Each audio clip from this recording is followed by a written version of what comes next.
헬로우 월드 생존형 개발자 성량입니다.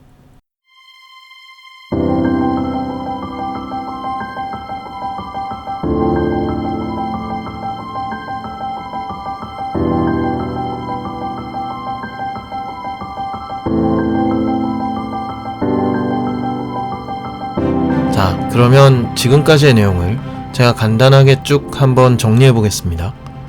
이 정리는 앞에 메일 내용만으로는 정확하게 파악이 안 됐던 내용을 NF님과 오프라인에서 제 지인 개발자분과 함께 만나서 구체적인 상황을 물어보고요.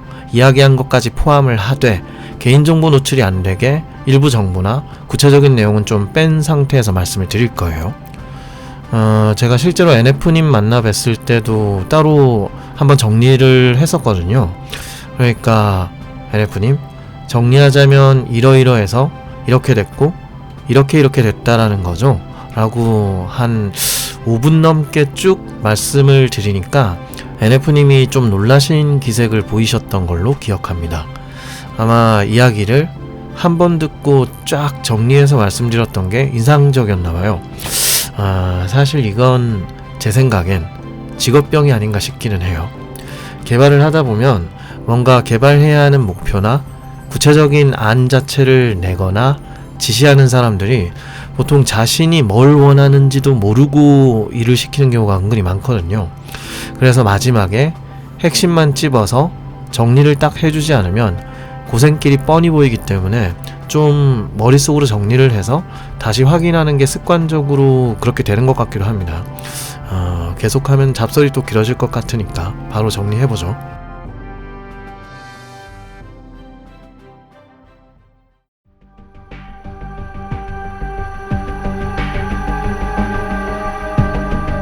일단 NF님은 제가 들었을 때 학창시절에 공부를 그리 못했던 분은 아닌 것 같았고요. 나오신 4년제 대학교도 국내에서 좋은 편에 속한다고 생각합니다. 그리고 수학을 전공하셨었는데 대학 시절에 공부를 별로 하지 않았고 사실상 많이 노셨던 것 같아요. 그래서 최종 졸업 학점도 그렇게 좋은 편은 아니었던 것으로 기억됩니다. 이 친구가 대학을 놀면서 다녔구만 이라고 바로 느껴질 정도는 아니었지만 그래도 공부를 하긴 했네 싶은 학점은 아니었어요. 그냥 회사 지원할 때 완전 쪽팔릴 정도는 아닐 수준까지만 딱 유지하신 상태였습니다. 그리고 나서 본인이 전공한 수학 분야 쪽에서는 그렇게까지 큰 흥미랄까? 적성이랄까? 그런 어떤 미래를 그릴 만한 것이 보이지 않으셨던 모양이었고요.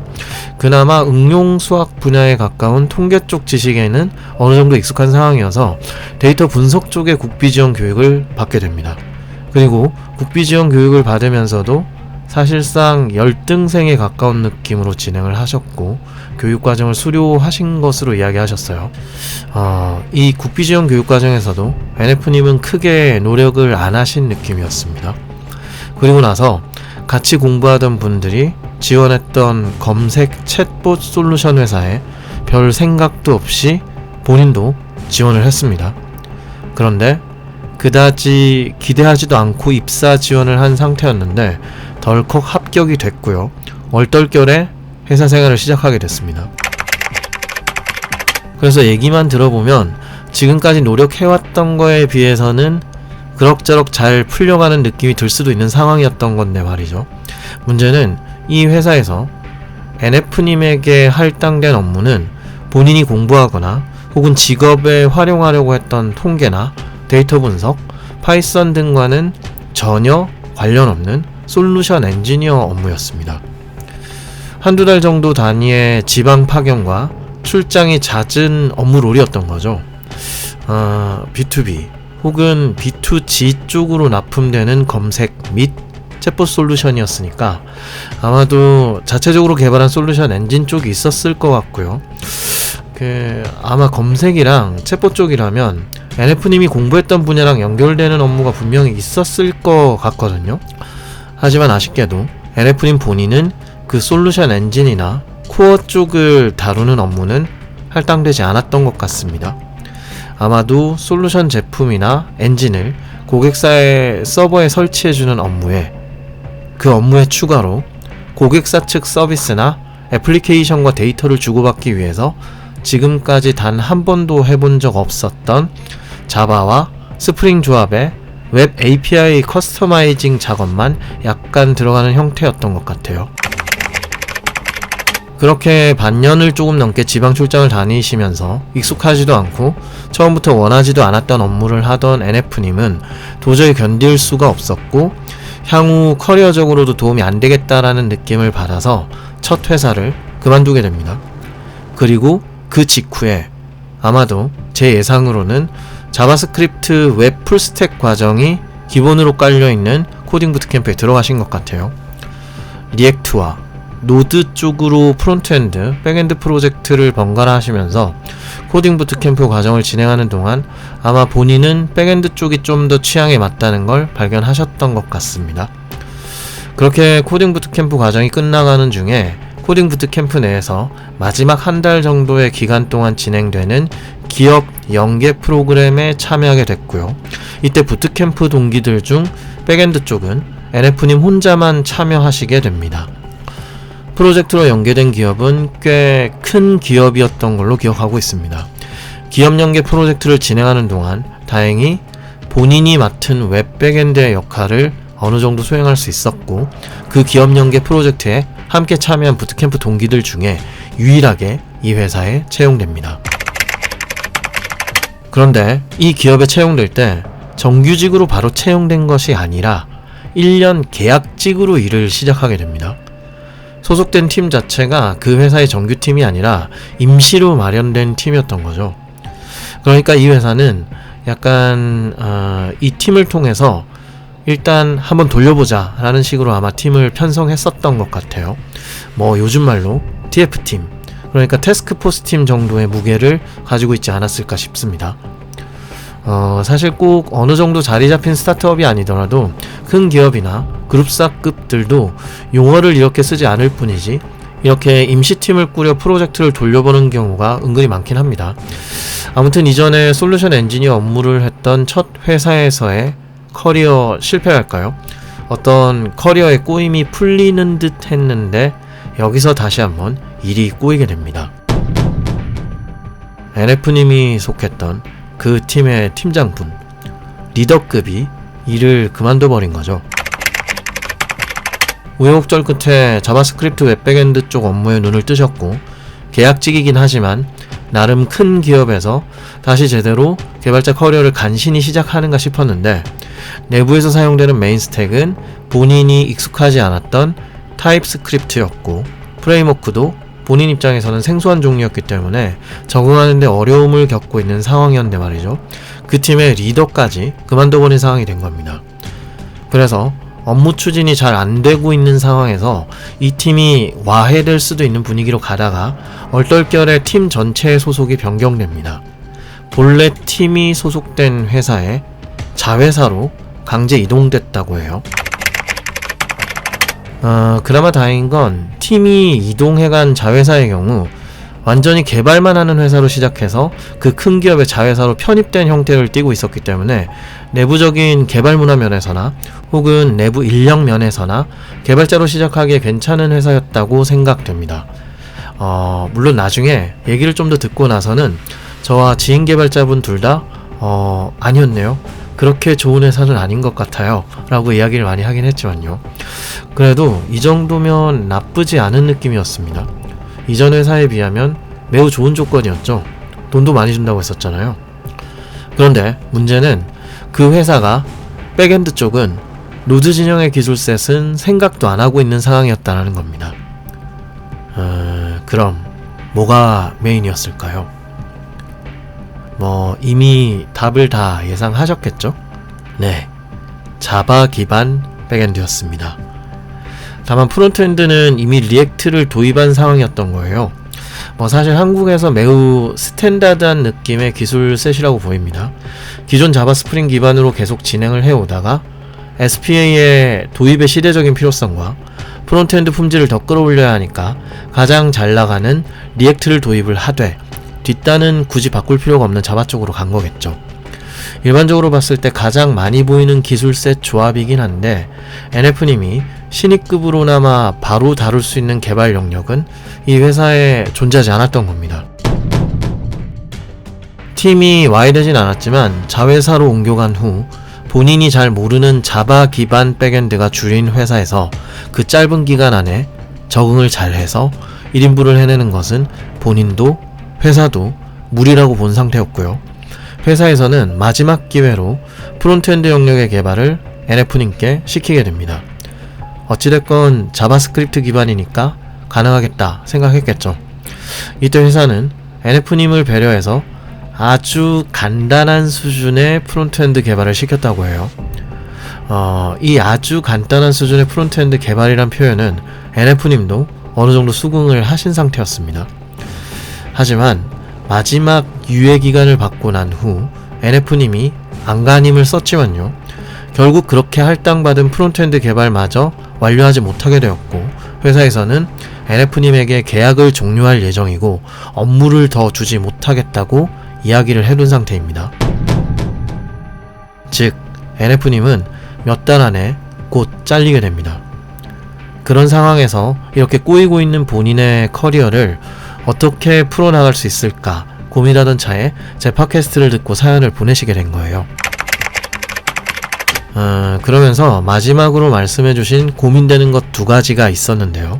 하나는 본인의 개발 실력과 습득력, 그리고 학습 능력이 정말 안 좋은 것 같은데 해결책이 있는지를 궁금해 하셨습니다. 개발자를 관둬야 하는지도 물어보셨지만 일단은 뉘앙스로 봐선 개발자 일을 계속 하고 싶다고 강하게 생각하시는 것 같고요.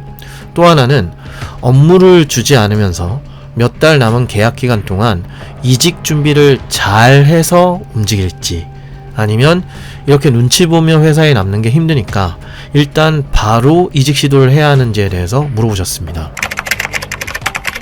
자, 사실 이전 에피소드 내용에 좀 더 구체적인 사항만 살짝 추가되었을 뿐이라서요. 이전 에피소드를 자세하게 들으셨던 청취자분들께서는 내용이 좀 반복된 느낌을 받으실지도 모르겠습니다. 그래도 대략적으로 이렇게라도 정리를 하니까 좀 더 상황이 잘 그려지시지 않았을까 라는 생각도 듭니다. 그러면 우리 NF님이 겪어오신 내용 그리고 상황과 고민, 질문에 대해서 제가 생각하는 바를 이야기해 보겠습니다.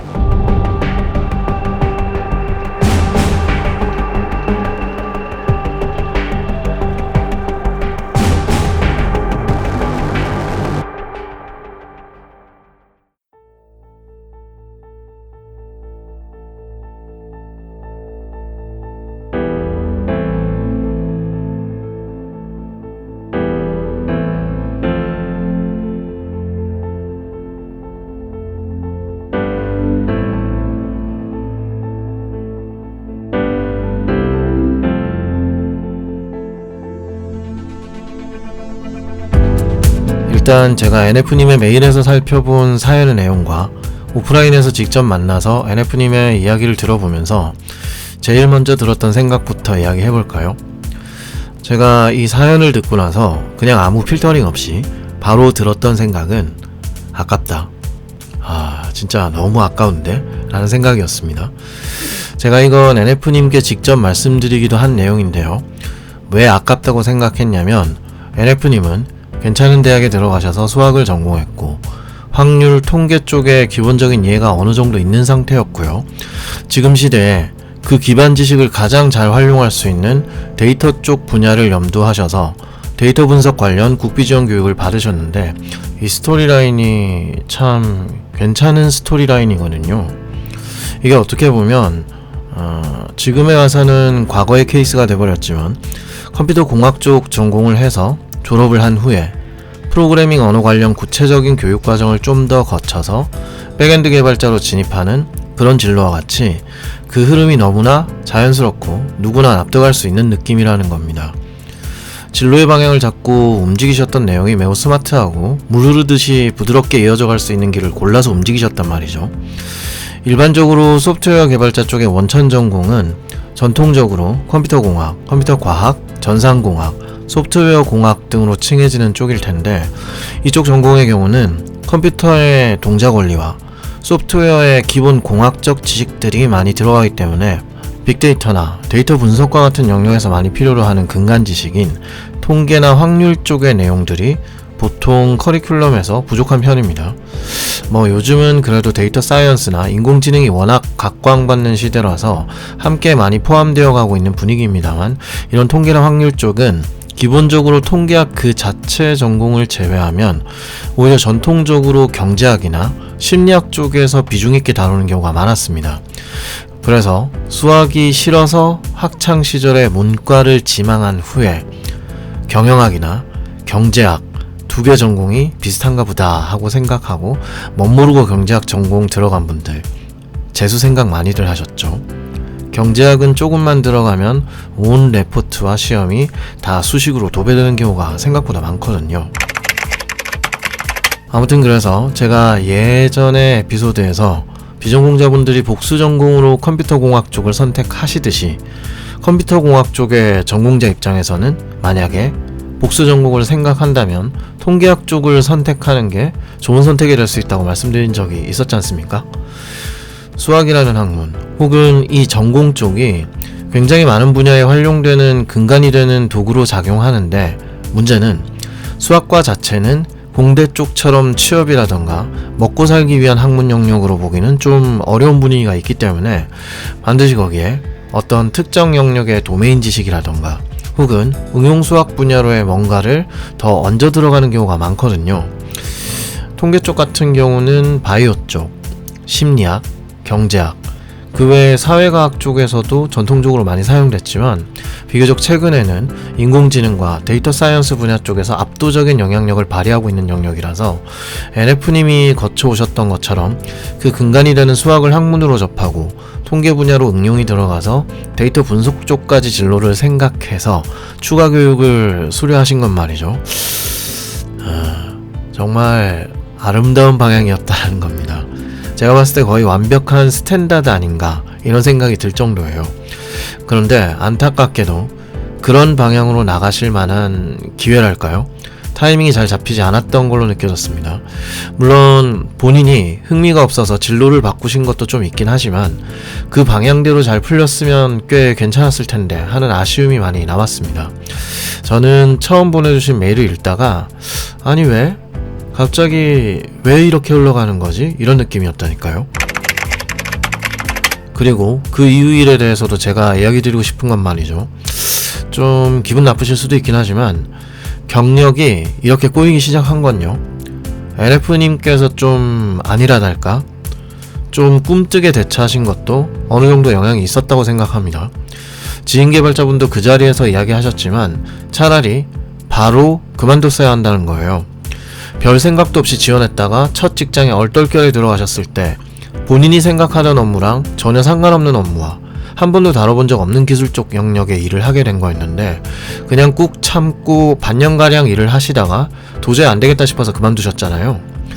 물론 이게 보는 관점에 따라선 그래도 첫 직장 생활이라고 어떻게든 버텨보려고 했네 라는 느낌으로 생각할 수도 있겠지만 그렇게 참고 다닌 것 치곤 반년 정도의 경력은 또 좀 애매하다는 거예요. 애초에 첫 시작부터 업무가 틀어져 있었으면 회사에 본인이 적극적으로 하고 싶은 업무에 대해 어필을 하거나 진작에 그냥 그만두고 다시 새 일을 찾아보던가 버틸 거라면 1년 정도는 버티셨어야 하지 않았나 라는 생각이 듭니다. 어쨌든 IT 분야고 검색 챗봇이라는 그럴듯해 보이는 솔루션 제품 쪽의 개발자 혹은 엔지니어라고 하니까 괜찮은 건가? 이렇게 생각하실 수도 있긴 한데요. 제 개인적으로는 좀 더 본인이 치밀했어야 하지 않나 라는 느낌도 듭니다. 이게 사실 책이나 학교, 여러 부트캠프나 국비지원 교육 같은 교육에서 알려주는 내용도 아니고 알려주려고 한다고 해도 그쪽도 실제 업계에 대해 잘 모르거나 심지어 업계 현실에 대해 아예 무지한 경우도 많거든요. 그러니까 분위기를 잘 모르는 비전공자 입장에서는 원래 이 업계가 이런 건가 보다, 아니면 일단 난 취업됐으니까 그래도 괜찮겠지? 이런 느낌으로 접근을 하시다가 신입부터 경력이 꼬이는 분들 은근히 많으니까 조심해야 됩니다. 물론 조심한다고 또 다 해결되는 건 아니죠. 우리가 회사에 직접 들어가서 업무를 겪기 전에 그러니까 뚜껑을 열어보기 전에는 모르는 게 대부분이긴 합니다. 저도 막상 들어가고 나서 말이 바뀌는 경우를 겪어본 적도 있고, 회사를 나와버리기도 하고 싸우기도 하고, 이야기가 잘 돼서 다시 제가 원하거나 협의됐던 업무로 전환된 경우 없지 않았었거든요. 늘 생각했던 대로 흘러가지 않는 경우도 생길 수 있다는 걸 우리가 돈 받고 일하면서 어느 정도 감안해야 하는 것도 분명 있지만요. 그래도 선이라는 게 있는 겁니다. 본인이 이 회사가 뭐 하는 회사인지 알아볼 수 있는 수준까지 최대한 알아보고, 내가 무슨 업무를 하게 되는지 명확하게 커뮤니케이션을 하고, 그럼에도 회사에 들어가고 나서야 업무가 갑자기 바뀌었다면 최소한의 할 말이라도 있었을 것 같은데, 제가 보기엔 우리 NF님은 그렇게 적극적인 느낌으로 회사와 업무에 대해 알아보시지 않았던 게 컸던 것 같습니다. 제가 사실 이런 말을 취업 준비하는 분들께 자주 하는 편인데요. 회사는 쉽게 들어가는 만큼 쉽게 나오게 되기 마련입니다. 남의 돈 받기 쉬운 거 아니에요. 그리고 제가 만나 뵀을 때도 또 물어봤듯이, 이제 정말로 데이터 분석 쪽은 흥미가 없어지신 거냐, 그냥 첫 회사가 잘못 걸렸기 때문에 하기 싫어졌다거나 그런 느낌을 가지고 있는 게 아닐까 라고 물어봤을 때, NF님 마음은 이미 백엔드 개발로 많이 기울어져 있으신 느낌이었습니다. 그리고 그렇게 어느 정도 확고한 상황이시라면 NF님 본인이 원하시는 진로를 찾으신 거니까요. 사실 앞에 제가 말씀드린 아쉬움은 그다지 의미가 없습니다. 그냥 제 개인적인 의견일 뿐이에요. 신경 쓰실 필요 없습니다. 아예 다른 일 하다가 소프트웨어 쪽으로 넘어오시는 분들도 많은데요. 전혀 상관없어요. 제가 다른 에피소드에서도 계속 말씀드리고 있는 내용이지만, 데이터 사이언스가 됐건 인공지능이 됐건 웹 프론트엔드 개발이건 백엔드 개발이건 모바일이건 데브옵스건 다 상관없고요. 본인이 흥미가 닿고 하고 싶은 분야를 하시면 됩니다. 그래야 이 힘든 분야에서의 커리어를 유지할 수 있고요. 계속 해나갈 수 있습니다. 어거지로 시대적으로 이게 더 좋아 보인다고 선택하실 필요가 전혀 없다라는 이야기예요. 첫 직장에서 퇴사 이후 바로 코딩 부트캠프로 들어가신 그 행동력은 좋았다고 생각합니다. 역시나 사람이 뭔가 한번 안 좋은 상황을 겪고 나서야 좀 긴장하고 움직여지는 거죠. 아직 젊은 나이셨기도 하고요.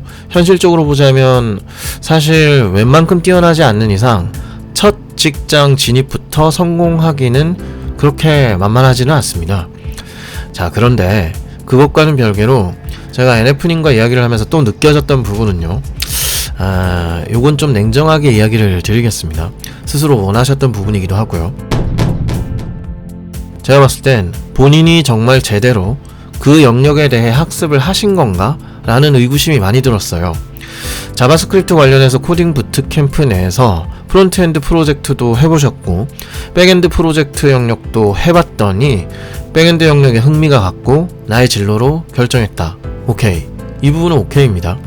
그런데 회사에 들어가서 보니까 타입스크립트가 메인이었는데 본인은 타입스크립트 쪽은 익숙하지 않았고 프레임워크도 한 번도 다뤄본 적 없는 생소한 상황이었기 때문에 회사에서 애를 먹었고 프로젝트를 제대로 수행할 수 없었다. 이 부분까지도 저는 오케이라고 생각합니다. 하지만 그렇다면 제가 봤을 때는 NF님의 경우에 최소한 자바스크립트 그 언어 자체에 대한 이해는 어느 정도까지 숙련이 돼 있으셔야 한다고 생각했는데요. 제가 느끼기에는 좀 의문이 드는 부분이 있었습니다. 많은 부트캠프들의 교육과정 일정이 매우 타이트하고 신속하게 이루어지고 일단 팀 프로젝트를 빠르게 돌려보는 형태로만 돌아가고 있는 건 저도 알고 있고요. 그런 환경 내에서 깊이 있는 공부를 제대로 병행하는 게 그렇게 만만하지 않다는 것도 알고 있습니다. 이런 상황이 옳은 방향이라고 확답할 수는 없지만요. 지금 공부하는 분들이 당면에 있는 현실이 그렇다는 건 부정할 수 없다라는 거예요. 그리고 이 현실 자체가 지금 당장 혹은 가까운 미래에도 바뀌지 않을 거라고 저는 확신하는 편입니다. 이해관계가 워낙 잘 물려있기 때문에 어차피 감수하는 분위기가 유지될 거라고 봐요. 하지만 그렇다고 해도 내가 메인으로 삼을 만한 언어의 가장 기본적인 특징에 대해서도 바로 대답을 할 수 없거나 용어를 알아듣지 못하는 상태라면 말이죠. 그리고 그게 책으로 치면 그 언어에 대한 기본 입문서의 첫 챕터에서부터 바로 언급될 만한 매우 중요한 내용인데 이게 뭔지도 모르고 있다. 제가 봤을 땐 그 언어에 대한 공부 자체가 덜 된 느낌이 듭니다. 사실 아직 본격적으로 시작도 못하신 거라고 생각해요. 어떤 프로그래밍 언어든 상관없이 누군가 만들어 놓은 코드를 검색해서 적당히 가져다 쓰고 완성된 라이브러리만 활용하고 프레임워크를 통해서 잡아주는 대로만 코딩해서 프로젝트 완성하는 게 당장 뭔가 완성한 듯한 느낌이 드니까 내가 뭔가 해나가고 있구나 라고 여길 수도 있고 실제로 진입 시에는 어느 정도까지 효과도 있긴 합니다. 그렇지만 그 언어를 사용해서 쭉 돈 벌어먹고 살 직업으로 삼으려면 말이죠. 그 언어 자체에 대한 특징이나 사용 방법에 대한 최소한의 입문 단계의 이해는 수반이 돼 있어야 시작이라도 할 수 있다라는 거예요. 좀 미안한 말이지만 제가 봤을 때는 NF님께서는 그런 게 갖춰져 있는 느낌은 아니었습니다. 어쩌면 바로 이 부분이 NF님께서 스스로를 학습 능력이 부족한 편이라고 평가한 것과 연결되어 있는 걸지도 모르겠다는 생각이 들었어요. 공부 방향과 시작 포인트 자체가 좀 잘못 잡힌 상태인데 애꿎은 자기 스스로에게만 스스로 재능이 없다고 여기고 계신 건 아닐까 하는 느낌이에요. 그 다음 제가 만나서 이야기를 들으면서 또 걸렸던 부분은 말이죠. 코딩 부트캠프에서 기업 연계 프로젝트를 한 후에 그 기업에서 일을 하시게 됐는데 정규직으로 들어간 게 아니라 1년짜리 계약직으로 들어갔다는 겁니다. 이것도 참 뭐랄까 위험한 느낌으로 시작하신 것 같아요.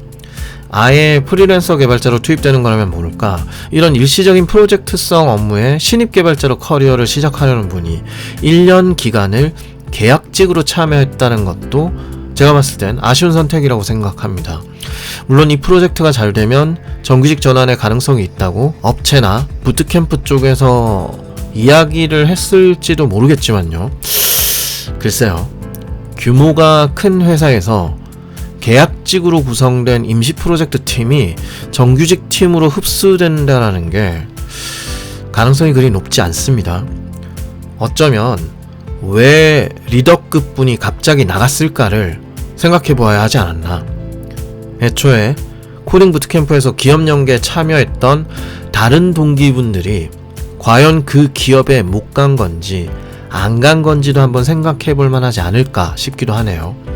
아무튼 본인이 프리랜서 혹은 계약직 개발자로서 움직일 생각이 아니라면 이런 형태의 불확실한 계약직 상태로의 업무는 참여하지 않는 게 좋았을 것 같다 라는 느낌도 많이 들었습니다.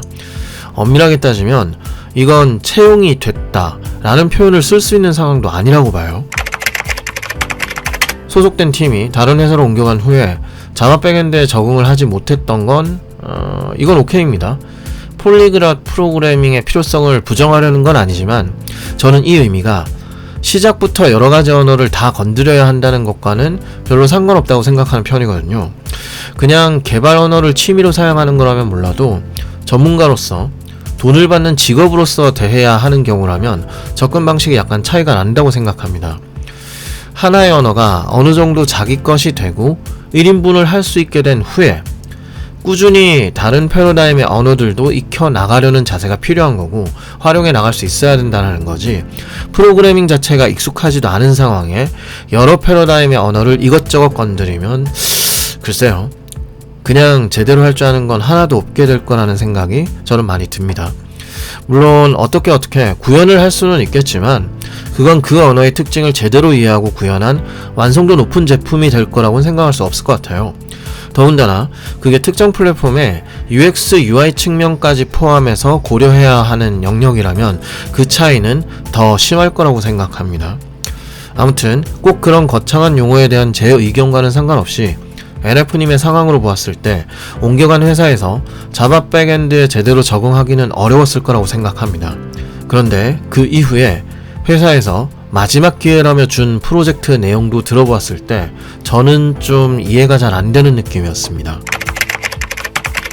노드 백엔드 개발자면 주력 언어가 자바스크립트고 웹 프론트엔드도 자바스크립트가 주 언어니까 리액트를 쓰는 거 할 수 있겠지? 간단한 기능 구현해야 하는 프로젝트 줄 테니까 해봐, 이런 식이었던 건데요. 제가 그 간단한 게 도대체 뭐였는지 물어봤고 그 이야기를 들었을 때 이상한 느낌이 들어서 옆에 앉아 계시던 지인 개발자분을 쳐다보려고 얼굴을 돌렸는데 말이죠. 지인 개발자분도 표정이 굳어지신 채로 절 쳐다보시는 거예요. 이거 쉬운 기능 맞나요? 제가 보기엔 프론트엔드 이해 없는 신입분은 바로 못할 것 같은데요? 라고 제가 물어봤습니다. 사실 지인 개발자분은 프론트엔드 개발자셨거든요. 제가 느끼기엔 자바스크립트만 좀 할 줄 안다고 해서 할 수 있는 게 아닐 거라고 확신했지만 혹시나 제가 뭔가 착각했나 싶어 물어본 거였습니다. 그런데 하시는 말씀이 아니다, 이거 절대 쉬운 기능 아니고 경력직 프론트엔드 개발자도 이거 구현하는 거 손이 적게 가는 내용이 아니라서 유료 라이브러리를 쓰는 경우도 있다고 하셨습니다. 아예 할 수 없을 정도의 난이도라고 보기는 애매하지만 NF님이 지금까지 겪어왔고 진행해온 업무나 학습량으로 봤을 때 사실상 단기간에 완료하는 건 불가능해 보인다는 거였죠. 그리고 제가 또 지인분과 이야기했던 건 이 기능이 리액트를 쓰는 거랑 무슨 상관이 있냐는 거였습니다. 제가 보기엔 HTML과 CSS 이해가 전제된 상태에서 자바스크립트의 이해가 필요한 거지 리액트 자체랑은 전혀 관계 없어 보였거든요. 그러니까 웹 플랫폼의 화면 쪽에 근본적인 이해가 깔려 있어야 구현이 가능한 기능인 거지 리액트를 통해 누릴 수 있는 이점이 필요하거나 그리 중요한 이슈는 아니었던 겁니다. 결론적으로 회사 쪽에서는 그냥 자바스크립트는 할 줄 안다고 하니까 뭐 그래도 프론트엔드 간단해 보이는 건 할 수 있겠지 하고 어림짐작해서 시켰다는 느낌이에요. 그리고 또 NF님은 회사의 윗분들이 그렇게 말씀하시니까 그런가 보다 하고 무작정 리액트를 비롯한 인터넷 검색 등을 통해 프로젝트를 완료하려고 했고 역시나 실패합니다. 그리고 그 여파는 오롯이 신입 개발자인 NF님의 실력 없음으로 결론 나게 되었습니다. 무릇 개발자라면 언어에 상관없이 학습을 통해 배워서 원하는 것을 만들어낼 수 있어야 한다 라는 느낌과 유사한 멋진 말이 나온 걸로 알고 있는데요. 제가 장담하건대 그렇게 말하는 사람치고 정말로 다양한 메이저 수준의 언어들만이라도 제대로 다 쓰고 각 플랫폼에 맞아떨어지는 완성도 높은 프로그램을 구현해낼 수 있는 사람, 특히나 한국에선 매우 찾기 어렵습니다.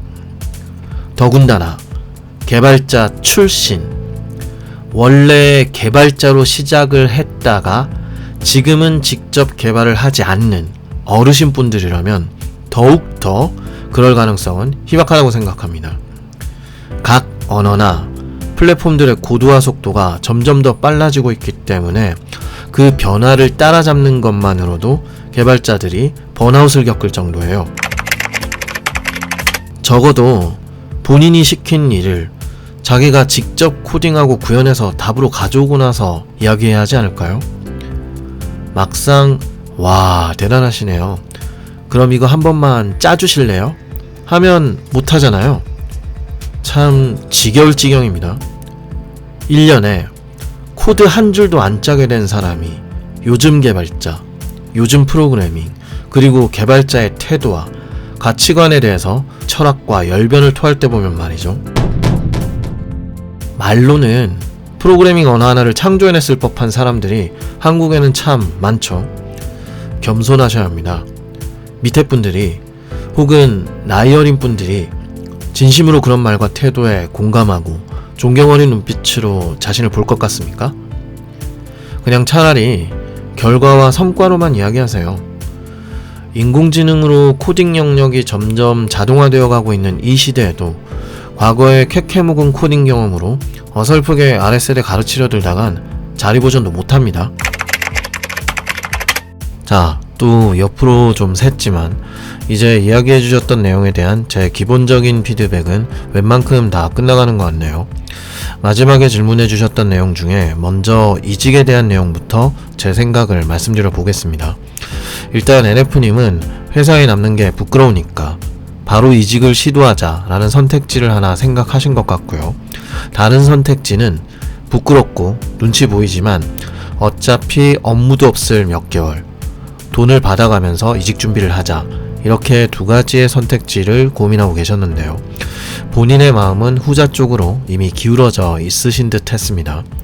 자, 그런데 제가 봤을 때는요, NF님께서 이걸 두 가지의 별개의 선택지로 분류하신 것 자체가 저는 좀 잘못된 거라고 생각합니다. 왜냐하면 제가 봤을 땐 지금 NF님의 상황은 말이죠, 말씀해주신 두 가지 선택지 중 하나를 골라서 추진할 만한 그런 여유 있는 상태가 아니라고 보이기 때문입니다. 그럼 어떻게 해야 하느냐? 두 가지를 다 동시에 하셔야 된다고 봅니다. 즉, 지금 당장 바로 이직을 할 기세로 구직 활동을 시도하시면서 학습과 개인 프로젝트 진행을 비롯한 이직 준비도 같이 병행하셔야 된다는 이야기예요. 이 이야기를 하려면 경력자의 이직에 대해서 이야기를 좀 해야 하는데요. 딴 업계는 저는 관심이 없으니까 잘 모르겠지만, 특히나 개발자 쪽은 재직 중인 상태에서 이직하려는 것과 퇴직 후에 새로 다닐 직장을 구하려고 할 때 그 분위기가 꽤 다른 경우가 자주 생깁니다. 좀 과장해서 표현하자면, 실력 있는 개발자가 귀한 대접을 받는 지금 시대의 경우에는 우리 회사에 필요한 기술을 보유하고 있고 쓸만하다 싶은데, 지금 타 회사에서 일 잘하고 있는 개발자는 말이죠, 남의 회사에서 뺏어와야 하는 존재입니다. 남에게서 뺏어와야 하는 존재이기 때문에 공을 많이 들여야 해요. 그런데 퇴직 후 덕아웃, 그러니까 대기석에서 놀고 있는 개발자는 말이죠, 뽑는 회사 입장에서는 우리가 구인구직 플랫폼이나 채용 페이지에 낸 채용 공고에 지원을 잘 해주면 그래 뭐 한번 만나나 볼까 식으로 태도가 바뀌게 됩니다. 연봉 협상 면에서도 일반적으로 재직자인 상태에서의 이직 때 연봉 협상이 퇴직자인 상태에서의 구직보다 유리하게 흘러가는 경우가 많습니다. 지금 이 시점에 누가 더 아쉬우냐에 따라 분위기가 반전되는 거예요. 그리고 이렇게 대접받는 영입 프로세스를 거치려면 말 그대로 실력이 있어야만 서로 얼굴 볼 기회라도 생기는 겁니다. 짧은 경력 동안 실력을 증명할 수 있는 것이 별로 없는 상태, 그러니까 중고 신입에 준하는 NF님과 같은 상태라면 퇴직하고 나서 구직하려고 할 때 회사의 온도 차이는 더 커질 거라는 거예요. 그나마 일반적으로 이직사의 공백 기간에 대한 영향이 좀 덜한 케이스도 있긴 합니다. 그건 오랫동안 최소 3년 이상 한 곳에서 정규직으로 개발자 일을 한 경우, 퇴직 후에 어떤 리프레시, 그리고 새로운 직장으로 들어가기 전에 그동안 미뤄뒀던 지식과 경력의 정리기간이 필요하기 때문에 그 이직사의 공백 기간을 어느 정도 감안해주는 편이에요. 그리고 그만둔 회사 쪽이 업계에서 조금이라도 아름아름이라도 알고 있는 괜찮은 곳, 혹은 실력을 인정받을 만한 곳이라면 좀 더 봐주는 편입니다. 그런데 그것도 어느 정도일 뿐이에요. 그 기간이 길어지면 역시나 어려워집니다. 한 곳에서 진득히 오랫동안 경력을 쌓아온 분들도 공백이 길어지면 이직이 쉽지 않은데, 사실 NF님 경우는 그런 케이스와도 거리가 좀 있지 않습니까? 냉정하게 보자면 경력직이라고 부르기에도 다소 애매할 정도로 근무기간이 짧은, 그것도 좋게 끝나지도 않은 경력만을 보유하고 계신 거예요. 메일로 주신 내용의 첫머리에 7개월 플러스 8개월로 1년 2개월 정도를 경력이라고 부르고 계신 것 자체가 이미 넌센스라는 겁니다. 앞에 7개월은 제대로 된 개발자 경력으로 보기도 어려웠거니와 퇴직 후 코딩 부트캠프를 다시 다님으로써 그 경력은 사실상 리셋된 거나 다름없다고 볼 수도 있거든요. 당연히 짧기도 짧고요. 두 번째 회사에서 1년이라도 채우고 나가고 싶다라는 이야기도 하셨습니다만, 그 1년이란 기간을 채운다고 해도요, 그 경력의 의미를 가지려면, 물론 1년도 짧지만요, 그 경력의 의미를 가지려면 그 짧은 기간 내에서라도 뭔가 내세울 만한 걸 가지고 나올 수 있어야 하는데 말이죠. 이 두 번째 회사에서는 중간 과정이 어떻게 되었건 결국에는 개발 업무가 소화가 안 돼서 쫓겨나는 형태를 띠고 있기 때문에 최소한 계약이 유지되고 있는 이 기간 안에 움직여야 그나마 면접을 볼 때 이러저러 상황에 대한 이야기를 꺼내볼 수라도 있을 것 같다라는 느낌이 강하게 됩니다. 그리고 또 하나, 어차피 남은 계약 기간이 2-3개월 정도인데요. 일반적으로 개발자가 이직을 하려고 할 때 당장 이력서를 온 플랫폼에 오픈하고 직접 입사 지원을 하거나 입사 지원 요청을 받거나 혹은 헤드헌터를 통해 소개를 받게 된다고 쳐도 서류 전형에 코딩 테스트나 과제 전형, 면접 전형까지 생각한다면 실제 이직 활동을 본격적으로 당장 시작한다고 해도요, 이직할 회사에 출근한 날짜가 딱 정해지기까지는 2-3개월이 그리 여유 있는 기간이 아니라는 겁니다. 요즘은 개발자 채용 절차가 이래저래 복잡해지고 있어서 시간을 자꾸 잡아먹으니까요. 그러니까 솔직히 이야기해서 NF님이 생각하신 2가지의 이직에 대한 선택지는 우선순위를 매기기 어렵고요. 둘 중에 하나를 선택하실 수 있는 상황도 아니라고 생각합니다. 냉정하게 현실을 직시하시고요. 지금 그렇게 여유롭지 않으니까 2가지를 동시에 다 병행하셔야 될 것 같습니다. 더 현실적으로 이야기하자면요, 그렇게 하신다고 해도 제 생각엔 그리 쉬워 보이지 않습니다. 마지막으로 NF님이 질문하신 본인의 학습 능력의 부족과 학습의 순서에 대해 계획하신 내용에 대해서도 제 생각을 말씀드리겠습니다. 학습의 순서부터 먼저 이야기해보죠. 학습의 순서 면에서는 타입스크립트 학습을 최우선으로 이야기하셨는데, 제가 봤을 때는요, 다시 제대로 처음부터 차근차근 자바스크립트 학습도 병행을 하셔야 할 것 같다는 생각이 많이 들었고요. 그리고 백지 상태에서 개인 프로젝트를 해봐야겠다고 하셨는데, 이 계획 자체가 다소 늦은 감이 있지 않나 생각됩니다. 부트캠프 내에서 기업 연계 프로젝트 이후 바로 회사에 들어가셨기 때문에 아마 따로 준비할 시간이 없으셨을 테니까 어쩔 수 없는 분도 있었겠지만요, 이 백지 상태에서 뭔가 만들어 봐야겠구나 라는 계획을 지금에 와서야 하는 것 자체가 뭐랄까, 그럼 부트캠프에서의 프로젝트는 백지 상태가 아니셨던 건가? 라는 생각이 들긴 해요. 시간이 많지 않으니까 빠르게 진행하셔야 될 것 같습니다. 그리고 그 이후 학습 계획에서는 한국에서 백엔드가 자바 스프링이고 회사 내에 자바 스프링 질문할 사람도 많으니까 자바 공부를 열심히 해서 자바 회사 지원하기 라고 학습 계획을 말씀해 주셨는데요. 이건 좀 진지하게 말씀을 드려야 할 것 같은데, NF님은 지금 회사에서 업무를 맡길 수 없다고 판단돼서 계약이 종료된 상황이잖아요. 단도직입적으로 그 회사에서 개발자로서의 효용성을 인정받지 못해서 쫓겨나는 모습에 가까운데, 그 회사 소속의 어느 개발자가 NF님에게 자바와 관련된 기초적인 질문에 대해 친절하게 하나하나 알려줄 수 있을까 의문이 듭니다. 어느 정도 경력이 있는 개발자 입장에서 앞으로 계속 다니게 될 신입 혹은 주니어 개발자라고 해도요, 자기의 업무도 바쁜데 따로 개인 시간을 할애해서 알려주고 가르쳐주는 거 쉽지 않아요. 지금 회사가 자바 스프링이 메인 스킬인 회사라고 해서 곧 회사 소속이 아니게 될 기존 개발자분들 커리어나 경력에 그다지 당장 도움이 안 될 것 같은 NF님이 거기 회사 사람들에게 질문할 사람이 많다고 생각하시는 게 제가 보기에는 아직 현실감이 없으신 듯하게 느껴집니다. 그렇게 긍정적인 느낌으로 계획을 세우실 건 아닌 것 같아요. 남은 기간 동안 그 회사의 인원에게 도움을 받을 생각은 버리시는 게 좋을 것 같습니다. 현재 처한 입장상 그 회사분들에게 자바 스프링에 대해 물어볼 상황도 아니고요, 물어볼 수도 없을 거고요, 물어봐서도 안 된다고 생각합니다. 그리고 백엔드 영역으로서 위치가 동일하기 때문에 아마 한국에서 여전히 많은 영역을 차지하는 자바 스프링도 염두를 하신 것 같지만, 제가 봤을 땐 그렇게 쉽게 전환하기는 어렵다고 생각됩니다. 일단 자바는 말씀하신 대로 한국에서 오랫동안 주류 언어로서 자리를 잡고 있기 때문에 타 언어군들에 비해서 교육적인 컨텐츠의 질과 양 면에서 아직까지 압도적인 퀄리티를 가진 경우가 많습니다. 즉 배우기에 용이하다라는 건데요, 그게 취업시장의 관점으로 보면 그렇게 교육의 콘텐츠 양이나 질적인 면에서 우위를 가지고 있기 때문에 회사에서 신입을 뽑으려고 할 때의 눈높이랄까요? 요구하는 선이 다른 언어들에 비해 높은 편입니다.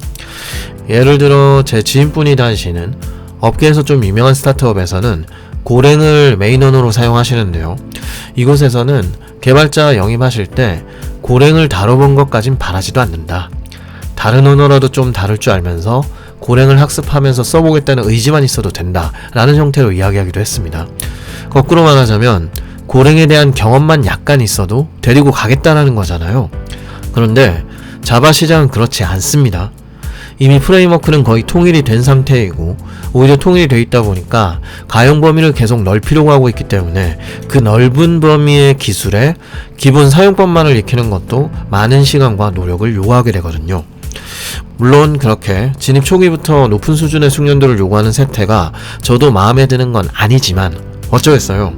이렇게나 경쟁이 치열한 상황이고 개발자 취업문은 다시 빠르게 좁아지기 시작했네 말이죠. 동의하진 않지만 동일 언어로 구현 영역만 달라져도 회사에서 표현한 대로 그 간단한 기능도 제대로 구현하기 어려운데 언어가 달라지면 그 여파가 과연 더 적을 거라고 장담할 수 있을까요? 저는 그렇게 생각하지 않습니다.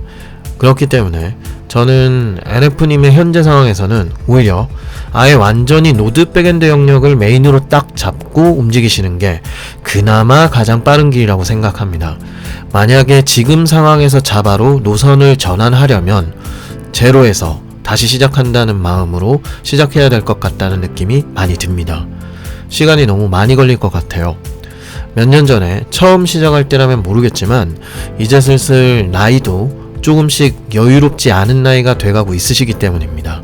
이 점 참고하셔서 학습 계획과 순서도 한 번 더 검토해보시기 바랍니다. 그 다음 자신의 개발 실력과 습득력, 학습 능력이 좋지 않은 상황이지만 개발자를 계속 하고 싶은데 해결책이 있을지에 대해 제 의견을 물어보셨는데요. 일단 NF님께서 설명해 주셨듯이 지금까지 여러 교육과 회사에서의 경험을 통해 베이스가 전혀 없는 비전공자인 개발 입문자분들과 비교해봐도 자신이 학습 능력이 현저하게 떨어진다는 것을 느꼈다고 하셨습니다. 그런데 개발자라는 직업 자체가 계속 평생 공부를 해야 하는 직업이라 자괴감이 든다고 하셨고, 그래도 가능하다면 개발자를 계속 해나가고 싶은데 어떻게 해야 할지 고민이 된다고 하셨어요. 그런데 사실 이건 딱히 해결 방법이라고 할 게 없다고 저는 생각합니다. 말씀하신 이 고민은 말이죠, NF님이 이야기하셨던 내용에서 이미 답이 다 나온 거라고 봐요. 개발자는 계속 공부를 해야 되는 직업인데 나는 다른 사람들에 비해 학습 능력이 떨어지는 것 같다. 그런데 개발자는 하고 싶다 라는 거잖아요. 이거야말로 선택지가 딱 두 개밖에 없는 거 아니겠습니까? 계속 공부 못하겠으면 접는 거고요. 계속 할 거면 그냥 될 때까지, 그리고 되고 나서도 계속 쭉 공부할 수밖에 없다라는 거죠. 사실 심플한 겁니다. 저는 개인적으로 누구에게나 개발자라는 직업이 맞아떨어지는 것은 아니라고 생각해요. 누구나 코드를 배워서 개발이라는 행위를 할 수 있다는 것과 누구나 직업으로 개발자가 된다는 것은 의미가 완전히 다른 것이라고 생각합니다. 앞에서도 언급했지만 코드를 다룰 줄 안다, 혹은 과거에 코딩을 해봤다, 그것과 지금 현재 이 시대에 내가 코딩으로 밥 벌어먹고 있는 개발자다 라는 건 동의어가 아니에요. 누구나 축구공을 사서 축구를 할 수 있고요, 노래방에서 노래를 할 수도 있고, 책을 사서 공부를 할 수도 있겠지만 그 행위 자체가 직업이 되는 선수나 가수나 학자가 된다는 건 완전히 다른 이야기잖아요. 실력이든 학습 능력이든 체력이든 정신력이든 적성이든 뭐든 간에 개발자가 맞지 않거나 못 따라가면 그냥 못하는 겁니다. 개발자가 뭐 대단한 직업이라서 이런 이야기를 하는 게 아니라요, 그냥 내가 할 수 있는 직업과 할 수 없는 직업이 존재한다는 거예요. 앞에 예를 들어드린 대로 마음만 먹으면 세계적인 축구 선수가 될 수도 있겠죠. 열심히 노력하면 가수가 될 수도 있고 세계적인 석학이 될 수도 있을 겁니다. 하지만 그렇지 않은 사람도 있는 거죠. 그게 안 되는 거든 못 되는 거든 상관없이 그리 특별할 것도 없는 그냥 컴퓨터로 밥 벌어먹는 월급쟁이가 대다수인 개발자도 본인이 해나갈 수 있으면 하는 거고 아니면 접는 겁니다. 물론 이런 구태의연한 의견을 듣고자 한 건 아니시겠지만 그래도 그 뻔한 이야기 속에 이미 결론은 나 있다라는 거예요. 다만 그래도 개발자를 계속 하겠다라는 마음을 가지고 계신 상태니까 제가 지금까지 NF님의 지난 이야기를 듣고 나서의 감상과 이 고민에 대해 얼마간 생각해 본 점에 대해서 말씀드리겠습니다. 자, NF님 본인이 습득력과 학습 능력이 좋지 않다고 하셨죠? 저는 NF님이 좀 오만하시다고 생각됩니다. 본인이 직접 이야기한 걸로만 딱 놓고 보면 NF님 오만하세요. 본인 스스로도 대학 때 놀았고 국비지원 교육 때도 제대로 된 결과를 내지 못했고 주변 사람들이 지원하는 회사에 아무 생각 없이 따라 넣어서 들어갔다고 했었잖아요. 말 그대로 별 생각 없이 흘러 되는 대로 일을 진행해오고 있는데 정말 억세게 운이 트이지 않는 이상 무슨 근거로 본인이 원하는 좋은 방향의 결과가 나올 수 있다고 생각하셨던 건지 궁금합니다. 개발자나 데이터 분석가를 비롯한 여러 IT 소프트웨어 엔지니어 쪽 직업이 좋다, 유망하다 라는 시대적 분위기가 만들어지고 나서 전공자 비전공자 할 것 없이 치열하게 돈과 시간을 소모하고 체력과 정신력을 갉아먹으며 달려드는 사람이 얼마나 많은데 문자 그대로 업계 진입을 위한 경쟁이 매우 치열한 상황인데 스스로 평가하기에도 대충 해왔다고 말하는 분이 그 경쟁 구도에서 살아남는 것을 희망하고 계시는 거라면 그것부터가 이미 요행을 바라는 것이 아닌가라는 생각이 든다는 거예요. 첫 회사를 그만두시고 나서 코딩 부트캠프에서 그리고 두 번째 회사에서는 열심히 하셨을 수도 있습니다만 습득력과 학습 능력이 좋지 않다라는 NF님 본인의 결론은 말이죠. 오랫동안 정말 남들보다 훨씬 더 많이 노력하고 시간을 쏟아 부었는데도 안 됐을 때 그때서야 이야기할 수 있는 거라고 생각합니다. 타고난 능력 자체가 정말 부족해서 어쩔 수 없을 때 꺼낼 수 있는 말이라고 생각해요. 본인이 대학 시절 내내 컴퓨터 공학과 같은 전공을 한 사람들만큼 개발을 위한 학습 시간을 쏟아보셨나요? 아니면 비전공자임에도 업계에 진입에 성공하는 사람들만큼 짧은 기간 내에 최대한의 집중력과 노력을 들여본 적이 있으신지 궁금합니다. 이 능력이라는 단어가 어떻게 보면 재능이란 단어와도 연결할 수 있을 것 같은데요. 남들이 들인 시간과 노력을 재능 혹은 능력이라는 단어로 평가절하하시면 안 된다는 거예요. 데이터 분석 분야가 대학원을 나온 사람들에게 유리하다는 건 업계의 보편적인 시각이긴 합니다만 그러면 NF님의 학과 동기나 국비지원 교육 동기분 중에는 4년제 학사 수준의 졸업생 중에서 데이터 분석 분야에 들어간 사람이 한 분도 없다라는 건가요? 제 주변만 해도 대학원 진학과 상관없이 데이터 분석 분야 쪽에서 일하는 분들 꽤 있습니다. 관련 전공도 아니었거니와 학벌 면에서도 NF님보다 그다지 나을 게 없는 분들도 있어요. 미안하지만 제가 보기엔 NF님의 능력 부족의 문제라기보단 아직까지 핑계가 많아 보인다는 느낌입니다. 물론 핑계를 안 대고 끈덕지게 성실하게 계속 노력해 나가는 것도 능력이라고 볼 수 있을 거고 그런 종류의 능력 쪽이라면 NF님은 부족한 게 맞는 것 같기도 해요. 본인의 학습 능력이 떨어진다라고 이야기를 하려면 최소한 남들이 하는 만큼은 노력과 시간을 들여보고 나서 이야기해야 하지 않을지 생각해 보셔야 할 것 같습니다. 본격적인 프로그래밍 교육은 엄밀하게 따지면 부트캠프 한 번뿐이잖아요. 데이터 분석 교육에서 배운 파이썬과 SQL이 있었지만 그건 엄밀히 따졌을 때 본인이 희망하시는 백엔드 개발 영역 쪽에선 극히 일부 영역인데다가 언어도 다르고요. 어째서 본인이 이쪽 분야에 대해 공부하고 짧게나마 쌓은 경력까지 싹 다 합한 기간이 4년제 전공자가 개발자가 되기 위해 준비하는 대학교 재학 기간보다도 짧은 상황에서 본인의 학습 능력을 의심하고 있는지 저는 이해가 안 됩니다.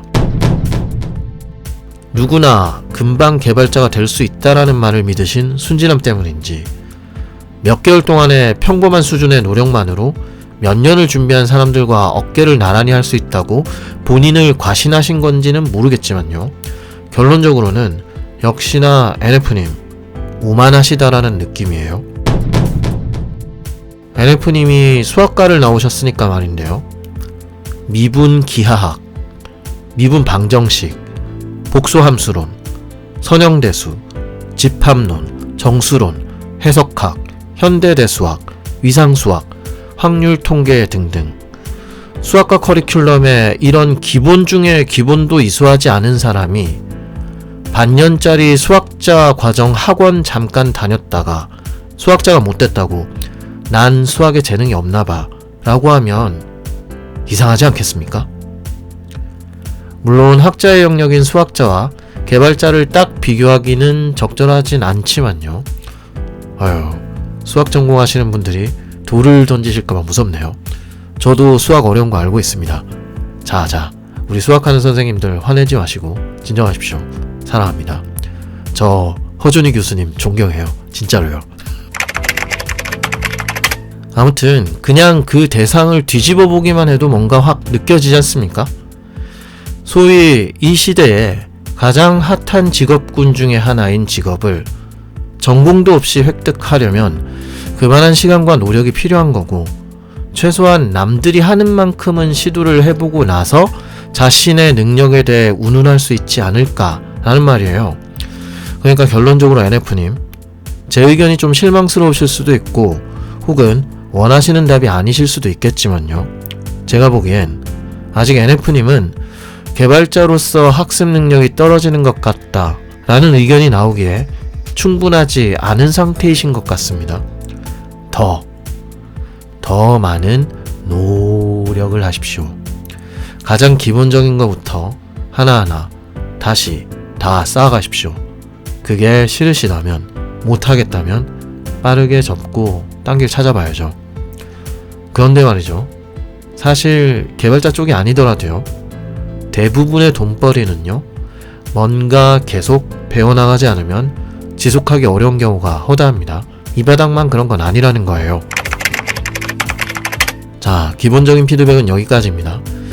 나름 매운맛 나는 피드백도 좀 있었던 것 같은데 에피소드를 감상하시는 청취자분들께 전달드리려는 내용도 포함하고 있어서 의도적인 부분도 다소 있었으니까 이해해 주시고요. 따로 만나면서 아시겠지만 제가 거짓말이나 듣기 좋게 꾸며내는 이야기를 하는 편은 아니고 직설적으로 솔직하게 이야기를 할 뿐이지 NF님이 겪고 계시는 그 아픔이나 고민에 대해 공감을 못한다거나 또 모른 척 하는 종류의 사람은 아니니까요. 애초에 그럴 거였으면 팟캐스트 사연도 안 받았겠죠? 더 구체적인 내용은 이미 오프라인에서 다 말씀을 드렸으니까 참고해 주시고요. 그럼 이제 슬슬 마무리를 해보겠습니다.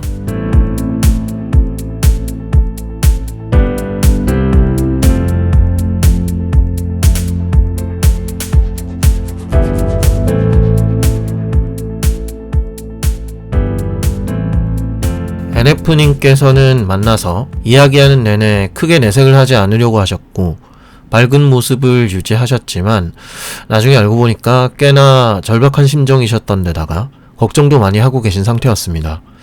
지인 개발자분과 제가 이야기를 하면서 이러저러 지적을 한 것도 있고 이렇게 했으면 더 좋았겠다라는 이야기도 좀 드렸지만 함께 말씀드린 것 중에 아니요, 그건 NF님 탓이 아니에요. 그건 절대 NF님 탓이 아닙니다. 라고 정색하면서 이야기한 부분도 많았습니다. 마지막에 NF님은 그래도 다행이라는 말씀을 하셨던 게 기억납니다. 모든 게 다 자기 탓이라고 생각하고 계셨던 것 같습니다. 아닙니다. 아니에요.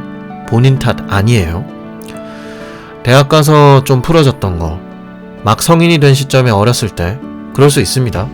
한국은 대학에 들어가기까지의 기간이 정말 고통스러운 시간이잖아요.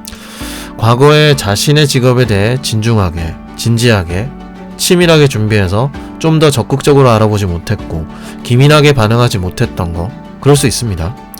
순간순간 실수들이 있었고 잘했다고 칭찬할 수 있는 일은 아니지만 그 정도 실수나 잘못된 선택은 누구나 할 수 있다고 생각해요.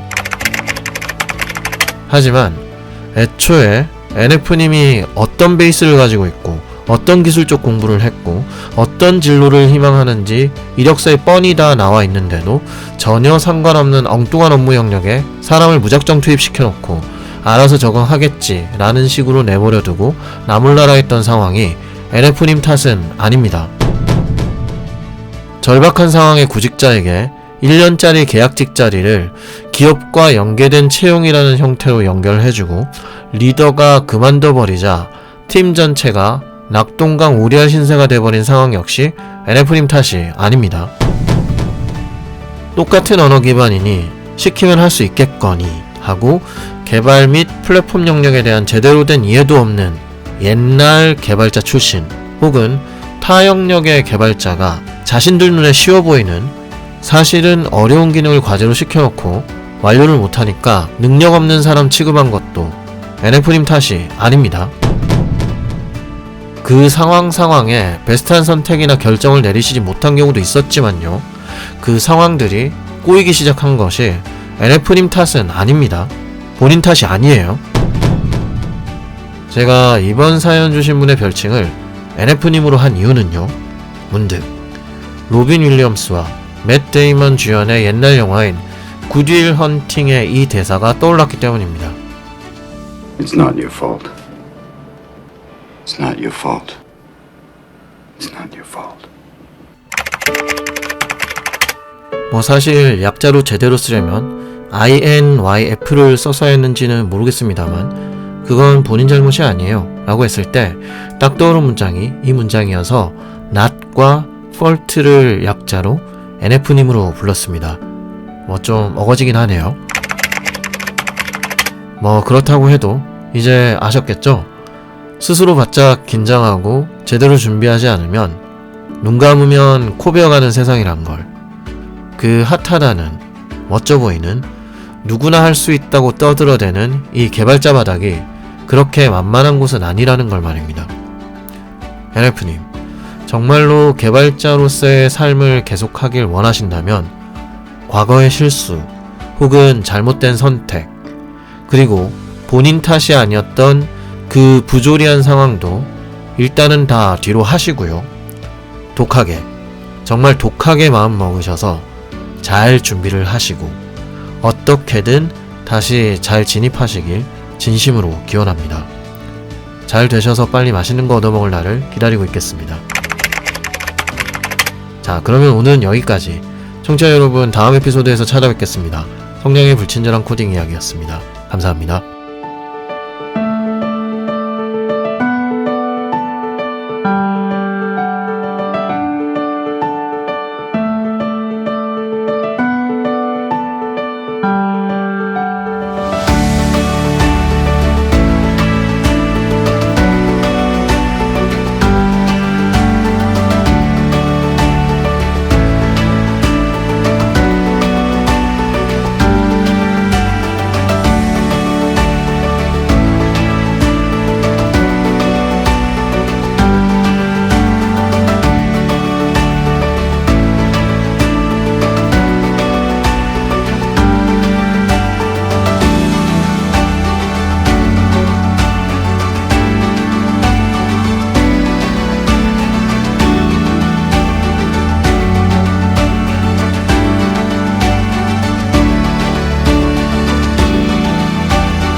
while true to be continue 세미콜론은 매너입니다.